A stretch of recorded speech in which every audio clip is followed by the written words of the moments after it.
안녕하세요. 정보가 세상을 바꾼다의 인포뱅크입니다. 이번에 전해드릴 내용은 글로벌 기업, 더욱 어려워진 중국 상황, 개정된 중국 보안법으로 곡소리에 대해서 한번 알아보도록 하겠습니다. 여러분의 구독, 좋아요, 그리고 필요하시면 알람 설정까지 부탁드리겠습니다.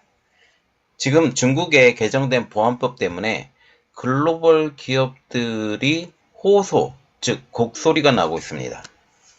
국가 안보와 관련된 모든 정보의 이전을 제한할 준비를 하고 있기 때문이죠. 즉, 그들이 어떤 이유를 내서라도 국가 안보 그리고 이것에 관련됐다라고 얘기를 하면 모든 정보를 공개해야 된다라는 것이죠. 이에 따라 중국 내 외국인과 글로벌 기업에 대한 단속이 더욱더 강화될 것이라는 우려가 증폭되고 있습니다. 이는 향후 중국 내 글로벌 기업 활동에 제약으로 작용할 가능성이 높아질 것으로 보입니다. 자, 그래서 이번에 알아볼 내용은 글로벌 기업들 어려워진 중국 상황, 개정된 중국 보안법으로 곡소리입니다. 니케이 아시아는 전국 인민대표대회 상무위원회가 24일부터 보안법에 대한 변경사항을 심의하기 시작했다고 전했습니다. 이번 심의에는 스파이 행위에 대한 정의를 더욱더 폭넓게 하는 것이 골자입니다. 자, 그들이 스파이 활동을 하고 있다. 그냥 정보를 수집하고 있는 것조차도 스파이 활동으로 만약 만들어버리면 지금 공안에 끌려갈 수밖에 없는 이야기죠. 그래서 지금 현재 미국과 중국의 갈등이 심하죠. 미국과 중국의 갈등이 심한데 지금 미국의 스파이 노릇을 하는 것이 아니냐라고 얘기를 할 수도 있다라는 측면이죠. 개정된 법안과 같은 경우는 26일 날 통과가 예정되어 있죠. 그래서 이 법이 개정되는 것은 2014년 이후 거의 한 19년 가까이 지난 이후에 처음입니다. 9년 동안 아직까지 개정이 없었는데 이번에 특별히 개정한다라는 것은 지금 정세를 한번 보세요. 미중 갈등이 더욱더 심해져 가고 있고 지금 미국과 같은 경우는 반도체에 대해서 엄격하게 밀어붙이고 있어요. 지금 반도체 장비뿐만 아니라 지금 현재 투자도 못하게 했죠. 그리고 조인트 벤처 안 돼요. 그리고 기술 이전 안 됩니다. 이런 여러 가지 상황이 있기 때문에 굉장히 중국이 날이 서 있는 상황이죠. 여기에 마이크론의 제재를 지금 가할 예정이기 때문에 더욱더 미중 관계는 심해질 것이다. 특히 첨단 산업에 대한 규제는 더욱더 심해질 것이다 라고 보고 있습니다. 법안에 따르면 현재 이 법이 국가 기밀로 제한되어 있는 범위 그 자체를 국가 안보와 이익에 관련 모든 문서, 자료, 그리고 항목 등으로 확대할 것으로 알려지고 있습니다.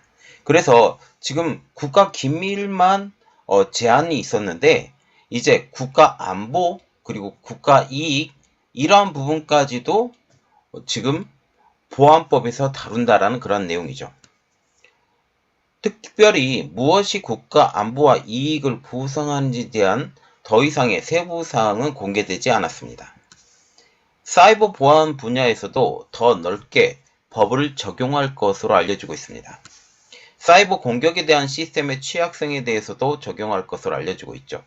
특별히 중국과 같은 경우도 사이버에 굉장히 취약한 상황이죠. 물론 사이버 침탈을 많이 하는 나라이긴 하지만 그 시스템 자체가 너무나도 취약해요. 그래서 중국과 같은 경우는 코에 걸면 코걸이, 귀에 걸면 귀걸이와 같은 이러한 국가보안법을 만들지 않을까라고 그렇게 얘기가 나오고 있는 상황이죠. 보안당국은 스파이 혐의가 있는 사람들의 소화물, 전자장치를 검사하는 것을 포함해 무차별적인 권한을 부여받게 될 것으로 보이고 있습니다. 중국 시민들과 각종 단체들은 스파이 혐의에 대한 보고 의무가 있다는 거죠. 중국 시민 그리고 각종 단체가 스파이 혐의를 보고 만약 보고를 하지 않으면 제재를 받게 된다라는 거죠. 그래서 너나 할 것 없이 보고를 할 수밖에 없는 상황이 되는 것입니다. 또한 물류 및 통신회사들은 각종 스파이 행위에 대해 기술적인 지원을 제공해야 하고, 언론기관들은 이 문제에 대해서 인민들에게 교육을 해야 됩니다. 말하자면 세뇌를 시킨다라는 것입니다. 외국 기업들은 중국의 보안법 개정에 대한 우려를 보내고 있습니다. 특히 보안법 개정의 후폭풍으로 중국 내 기업과 직원들에 대한 대응에 영향을 미칠 수밖에 없다라고 생각을 하고 있는 것이죠. 구체적인 증거도 없이 개인을 구금하는 등 자의적인 집행도 우려되는 대목입니다. 지난 3월 아스텔라스 파마의 일본인 직원이 기존 방첩법을 위반한 혐의로 구속되었습니다. 이 남성은 업무의 일환으로 중국 정부와 업계 관계자들과 교류한 것으로 추정이 되고 있죠. 우장하오이 주일 중국 대사는 4월 7일 관련 당국은 이 남성이 간첩 행위를 했다라는 확실한 증거를 확보했으며 중국법에 따라 이 문제를 처리할 것이라고 말을 했습니다. 일본도 이 문제를 처리하기 위해 대화를 진행하고 있지만 진전이 거의 없어 중국과의 긴장이 더욱더 가중되고 있는 상황이죠.